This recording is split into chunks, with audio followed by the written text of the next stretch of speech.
গণমাধ্যমের সামনে আমরা এভাবে সমাবেশ করতে পারবো, এটা ঠিক 5 মাস আগেও আমরা কেউ ভাবি নাই। কিন্তু এই সীমান্ত হত্যা গত 15 বছর ধরে আমাদের অন্তরে, আমাদের মনে আগুনের মতো জ্বলেছে। আমরা কথা বলতে চেয়েছি এটার বিরুদ্ধে, কিন্তু আমরা কথা বলতে পারি নাই। এই জুলাই গণ অভ্যুত্থান আমাদেরকে সেই দিন এনে দিয়েছে। আমি বলি, নতুন বাংলাদেশের শুরু এই জুলাই গণ অভ্যুত্থানের পর থেকেই শুরু হয়ে গেছে এবং গত 5 মাসে অলরেডি অনেক আমূল পরিবর্তন হয়েছে।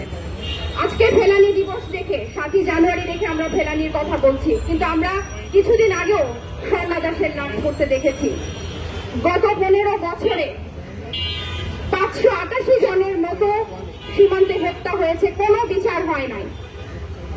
ফেলানির হত্যাকারী আত্মস্বীকৃত খুনি ছিল, তারপরেও তার বেকসুর খালাস হয়েছে। কেন?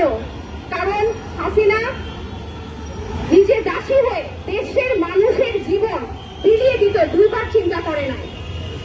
এবং এখন সেই দিন শেষ।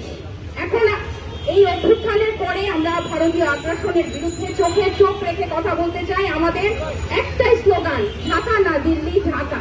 এই স্লোগান কিন্তু গত 53 বছরে কেউ দেওয়ার সাহস করে নাই। এই সীমান্ত হত্যা নিয়ে কিন্তু আমরা এখন নতুন কথা বলছি না। এই সীমান্ত হত্যা নিয়ে তরুণরা গত 14 বছরে প্রতিটা বছরে তারা কথা বলেছে এবং যেই কথা বলেছে তার কণ্ঠ রোধ করার চেষ্টা করা হয়েছে। আপনারা খোঁজ নিয়ে দেখেন, সেই তরুণরাই এই গণ অভ্যুত্থানের নেতৃত্ব দিয়েছে। আমাদের জাতীয় নাগরিক কমিটির আহ্বায়ক নাসিরউদ্দিন পাটোয়ারি টানা 1 মাসেরও বেশি অনশন করেছিলেন রাজুতে এই সীমান্ত হত্যার বিরুদ্ধে, এবং তাদের হাতেই এই গণ অভ্যুত্থান বাংলাদেশ পেয়েছে।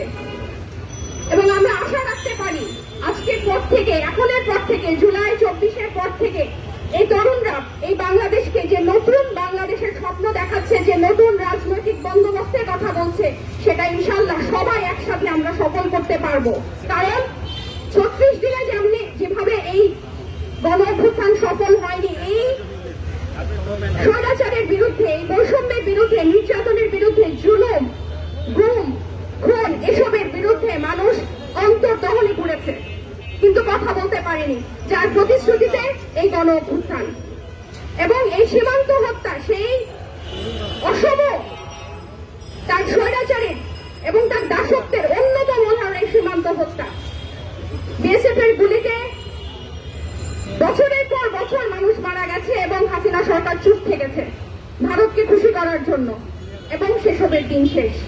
সীমান্ত হত্যা সহ গত 53 বছরে বাংলাদেশের সার্বভৌমত্বের উপর যত আঘাত আসবে আমরা একসাথে সেটা রুখে দিব। ধন্যবাদ সবাইকে।